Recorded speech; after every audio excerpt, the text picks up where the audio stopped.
Hello everyone, welcome to The Beat, a news and talk program brought to you by the Center for Community Media at Worcester State University.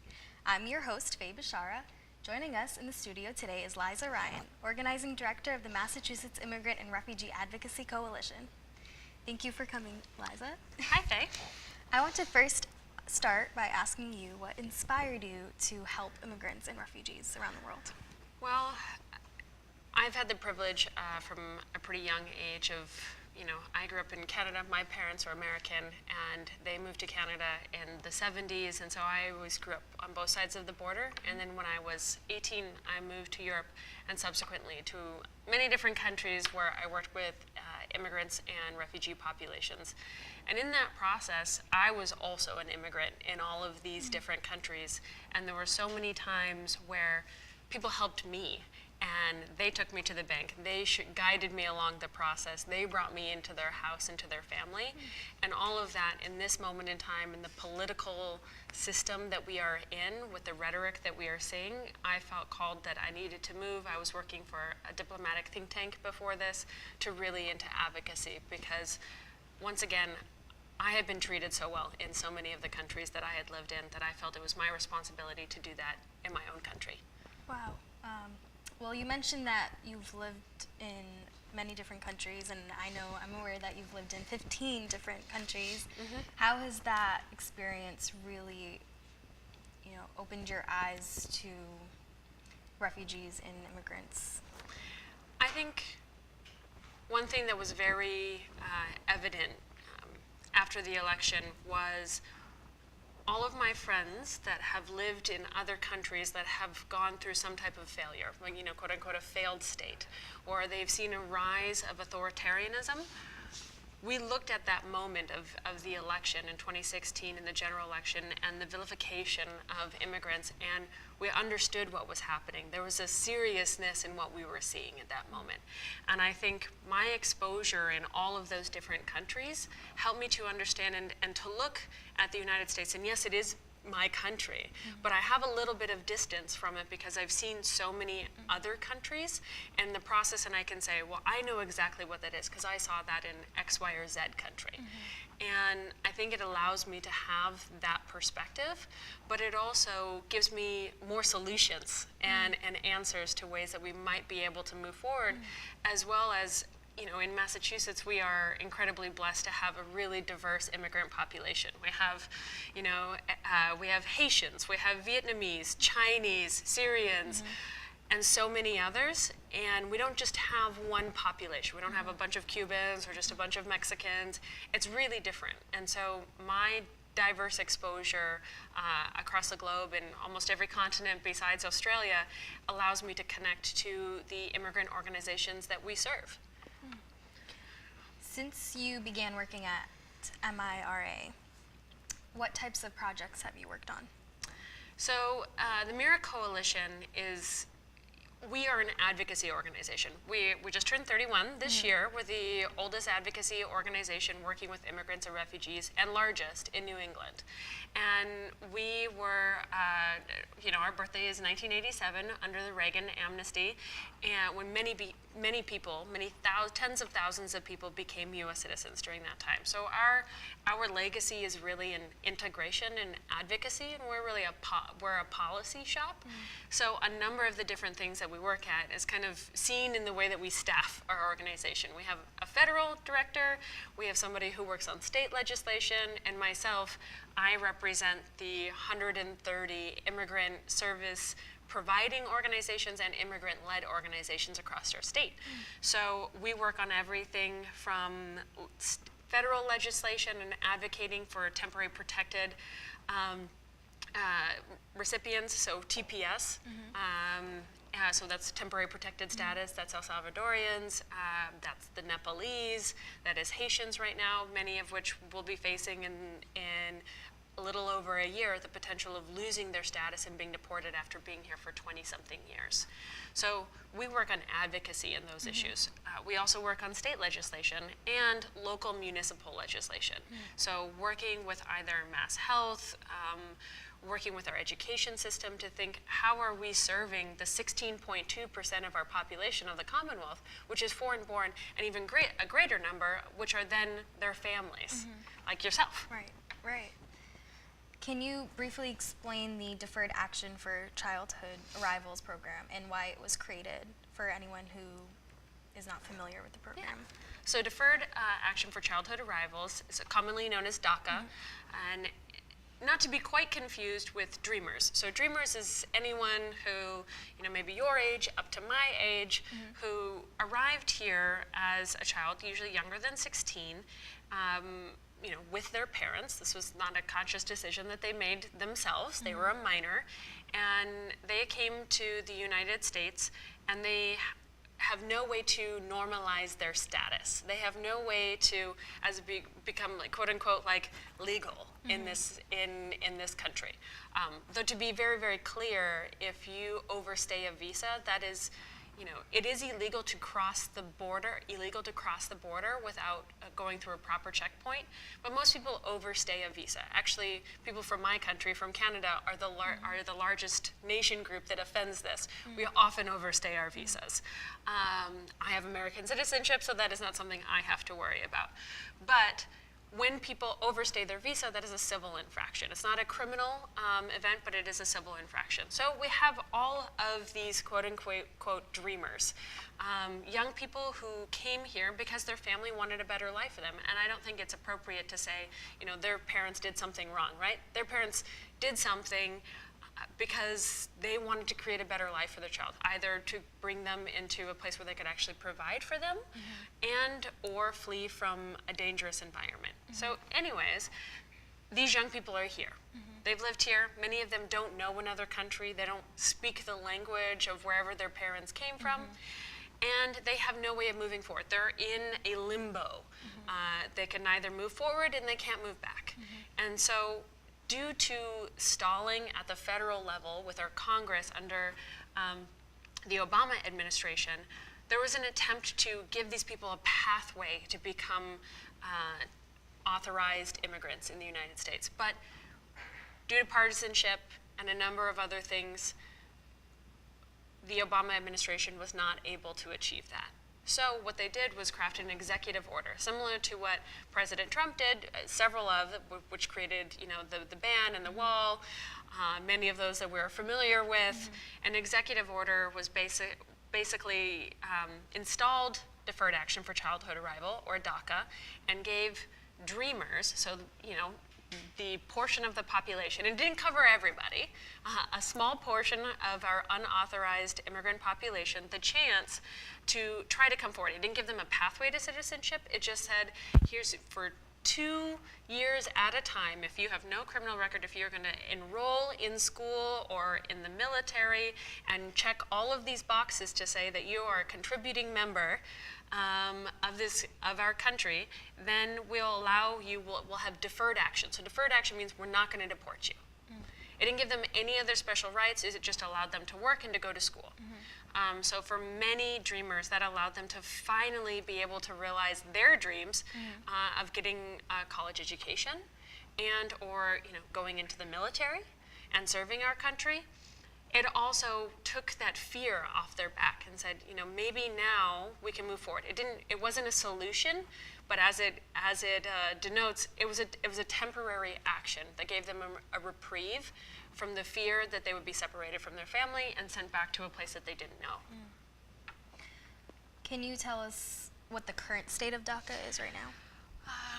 The current state of DACA is heartbreaking. It's really hard. We have a lot of dreamers and DACA recipients that work in our office that are from Venezuela, Colombia, Mexico, Brazil, and they've lived here their entire life. They're going to school, they're working full-time and going to school full-time. They're traveling to DC every weekend to talk with our Congress people to try to move an action forward. But the Trump administration decided to roll back the executive order that the Obama administration had put in effect, which gave us DACA. And so we are facing a deadline right now. Every day, hundreds of dreamers are losing their DACA status without the ability to reapply. And March 5th will mark a deadline of whether or not we take action and the legislature, the Congress moves forward and gives a solution for dreamers or not. So we've seen over the last several weeks a number of showdowns play out in Congress over whether or not we would fund the federal government. And there was shut down once for a couple of days, and then it was shut down last week for about an hour in the middle of the night. And so we're not sure what will happen for dreamers. The Trump administration has put forth a deal that they would like to see, which was, funding for the wall, an end to basically to the way that we've done immigration in the United States for decades, which is family petition. An end to the visa lottery, which has allowed a number of wonderful people, including a young Turkish woman who works in our office, the ability to live in this country and work and contribute. So what the Trump administration is looking for is holding the dreamers hostage and saying, sure, the majority of Americans support and say we need to provide a solution for dreamers. It's somewhere over 80% of Americans want to see a solution for dreamers, and the Trump administration is holding that hostage, along with immigration hardliners like Stephen Miller, who is in the White House, who is a 31-year-old who has advocated anti-immigrant policies since he was in college. And he has the ear of the president, and we're very nervous. We don't know what will happen to these young people. My heart breaks for them every single day, that they don't know whether or not they're going to be separated from their families. They don't know if they, think about it. You're picking classes, you're deciding about next semester, what are you going to do? And my friend Elias, who has been a DACA recipient, he says, I can't even think about what the future might hold. He came to this country legally with his mother from Venezuela, and he lost his status when his mother died of cancer. And so we don't know what people's stories are, but I have been so impressed by the commitment of dreamers who, I was there when these are high schoolers who were in DC, flew from all over the country to fast for days in a hunger strike and say, you need to give us a solution. Right now you're holding us hostage in this political game. And so we are hoping, we know that our delegation from Massachusetts is supportive. We know that Senator Warren and Senator Markey are going to fight for us on this issue. And we have, of DACA recipients, we have approximately about 7,000 in Massachusetts. If you talk about dreamers in general, we're about 12,000. We don't want to lose these people. We don't want to lose our friends. We don't want to lose our bright, young, multicultural, bicultural, bilingual people who all they want to do is contribute in our economy. We would lose money as a state. But we need Congress and we need the president to act. He undid this. We had a semi-solution, and now he put it back on Congress, and Congress has still not acted. And here we are, only a couple of weeks away from March 5th, and who knows what will happen. Where does the term dreamers even come from? That was part of the campaign by young people themselves who came together under the organization is called United We Dream. And I think it is a manifestation of what this population wants for themselves. Their parents came here with a dream for them, and they want to pursue that dream. And so it has been what the campaign has been called, and I will tell you that it fits them well, right? They are dreaming of a better day. They're dreaming of immigration reform. They're dreaming that they might be allowed to live up to the potential that they have. And we stand behind them. What would you tell any dreamers that might be under risk of deportation? I don't know that I would say anything right now. I mean, I would give them a hug. It's very hard.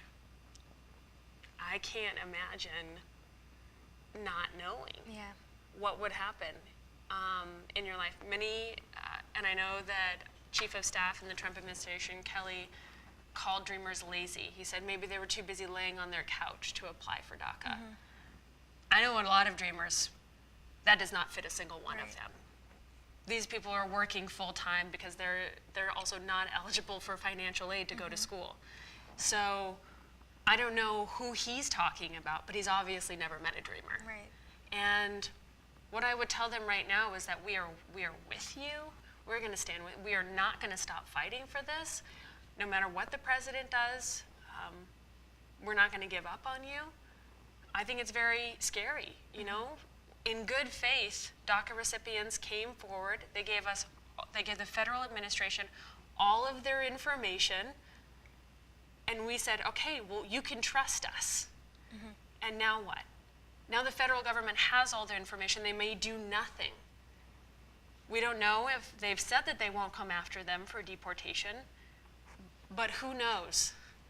So the one thing that I can say to Dreamers right now is join a group, join United We Dream, join the student immigrant movement here in Massachusetts, which has a chapter here at Worcester State University. Think about what you would do if something did happen, but don't lose hope. Can you tell us a little bit about any proposed or recently passed legislation that can benefit immigrants or refugees? Well, that's hard. You know, Massachusetts is really good at a lot of things. Passing pro-immigrant legislation is not one of them. Right. For being a democratic state, a reliably blue state that thinks of itself as rather liberal or progressive, we don't have any of the hallmark types of legislation that other states have.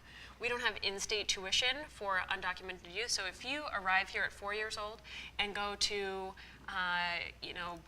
a Worcester elementary and middle and high school, the moment that you graduated, if you're applying for Worcester State University or for UMass, you have to apply as an international student, and you are not eligible for financial aid. This means that college is not an option for many people. And in Boston, we had more than 60% of our salutatorians and valedictorians over the last year were undocumented youth. I can't tell you what is more heartbreaking than talking to a bright 17-year-old girl who says that the only options she has is either to forget about college and her education or to marry a U.S. citizen at 18. In Massachusetts, that happens. Right. We can do something about that. We could pass in-state tuition equity. We could say, if you have gone to a public school in Massachusetts for 3 years or more, we will give you residency here. You can apply as a Massachusetts resident, and you can have access to financial aid. That would be easy. Every single one of our legislators in the State House has said that they support Dreamers and they support DACA, and yet we haven't done that. Interesting. I don't know where the difference is between, these are our words, and yet we've done nothing. In addition, we don't have driver's license like you have in California either, and we haven't, most importantly, I think, after California has just passed the California Values Act and the Trust Act of Illinois, we have not passed legislation that keeps our law enforcement separate from immigrations and customs enforcement. There is a bill right now in the Massachusetts legislature called the Safe Communities Act, and it would not only prevent a Muslim registry from ever getting any type of dollars, state dollars, and I know that it sounds kind of funny to think like, okay, of course, no, we're not going to have a registry of Muslims in this country, except that we did after 9/11, the NCERS program. So it is possible that we could have another one, depending on the political moment, depending on our federal administration. So we would say, in the event that that did happen, Massachusetts would not participate. We would not give any of our state dollars for any type of registry based on any type of protected identity, sexual orientation, nation of origin. In addition, we are not going to actively opt into collaboration with immigrations and customs enforcement. detention is up by 300% in the state of Massachusetts. The last fiscal year before the Trump administration, we had about 300 plus people detained. Right now today, we've had over 1,000 in the state of Massachusetts. What this says is, previously, we had some type of priority program. You know, the Obama administration did deport hundreds of thousands, millions of people. But there was some type of ranking, right? So ideally, they were deporting criminals first, people who had actively engaged in some type of criminal activity, not just overstaying their visa or crossing the border illegal, but they were actively engaged in criminal activity. Right now, the people that the Trump administration are deporting are moms, dads, house cleaners, people that are easy to get to. And they have specific instructions not to go with, you know, for a warrant for a person, as was previously done, but any undocumented person that they come in contact with, they're supposed to take.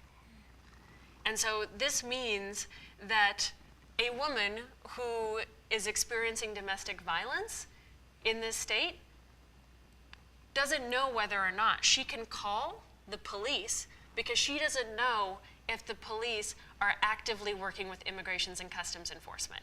Right. What we need is to say that these are clearly two separate things. You know, our local police officers of Worcester do not collect taxes. It's not their job. They're not the IRS. So just the same as enforcing immigration law is not their job. Right. It is the job of the federal government. And we're saying, great, you can do your job.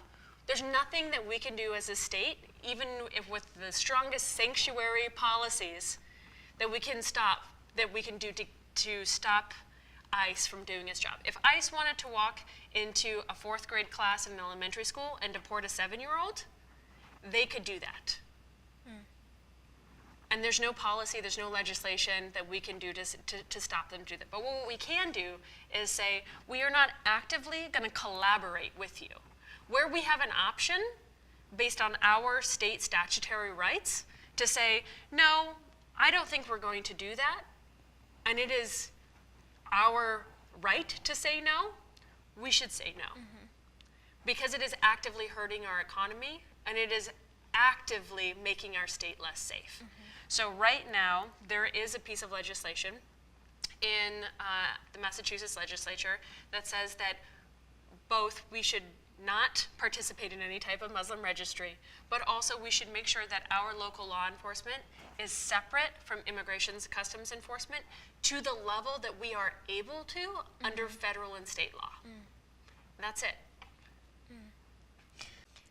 What do you recommend an ally can do to help protect immigrants and refugees?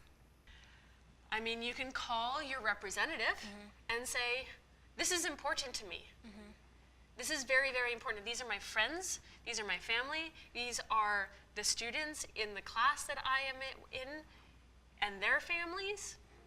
And we're not going to let this happen in Massachusetts. We are not immune. We are still part of the rest of the United States of America, and the policies that are happening in other places are happening here. For example, there's a program called a 287G program. It's where a local law enforcement agency actively raises their hand and says, hey, yes, me, please, I would like to be deputized as ICE. Most commonly, states haven't done this because they would have to pay for it. And so it would be them paying to do a job that is not their job. And so even though this type of program has been around since the Clinton administration, most states have not actively pursued it because they say, hey, this is a raw deal.